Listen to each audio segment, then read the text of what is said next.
Hello and welcome back to Biographies. I'm your host, L.D.E, and today we're diving into the life of the one and only king of rock and roll, Elvis Presley.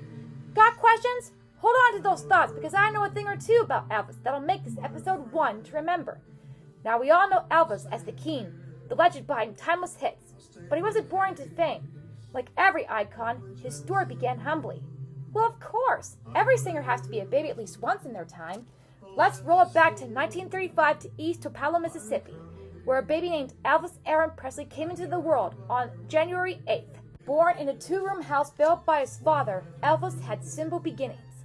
His dad worked as a carpenter and in a paint factory, while his mama took on jobs at a clothing factory and a laundry. The Presleys didn't have much, but they had love, and boy did they treasure their son.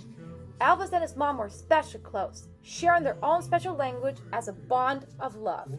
Growing up, Elvis attended the tiny First Assembly of God church every week. This was the place where his parents had met and his uncles preached. As a toddler, Elvis would wiggle out of his mama's lap, dash onto the choir platform, and try to sing along. This early introduction to gospel music left an indelible mark on his heart.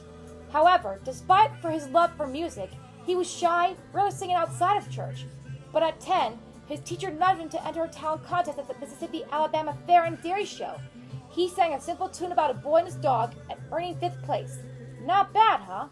For his 11th birthday, he wanted a bicycle, but his mama gifted him a guitar instead. And just like that, Elvis' journey as a musician began.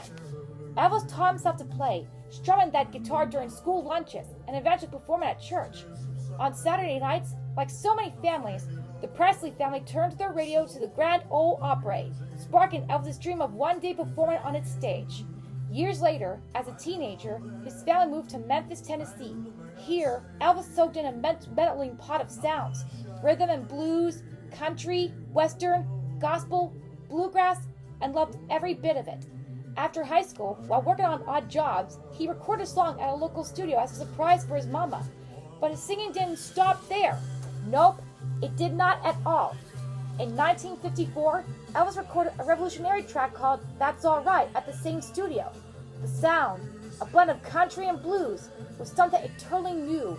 The studio's owner handed the record to a Memphis DJ who played it on the air. Elvis was too nervous to listen, but his mother heard it, and the phones at the radio station lit up. In just a week, the record was a hit. And just like that, Elvis's meteoric rise. By 19, he performed at the Grand Ole Opry. His childhood dream had come true. While his bold style and slicked back hair made waves, it was his charm and energy that won over millions. Even TV hosts couldn't resist. When Ed Sullivan finally brought him on, 660 million people had turned on to watch Elvis shake up the stage with Hound Dog. The rest is rock and roll history.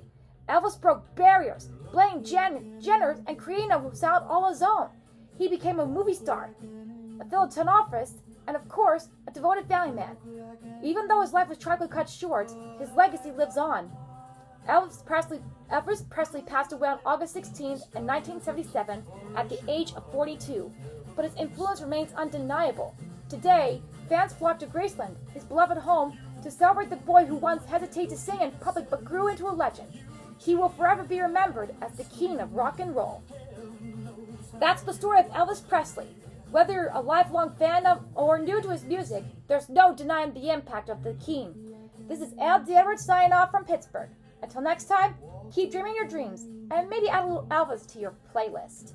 Elvis, you are very great. I owe you my gratitude for playing your music. You're a great singer too. I appreciate it.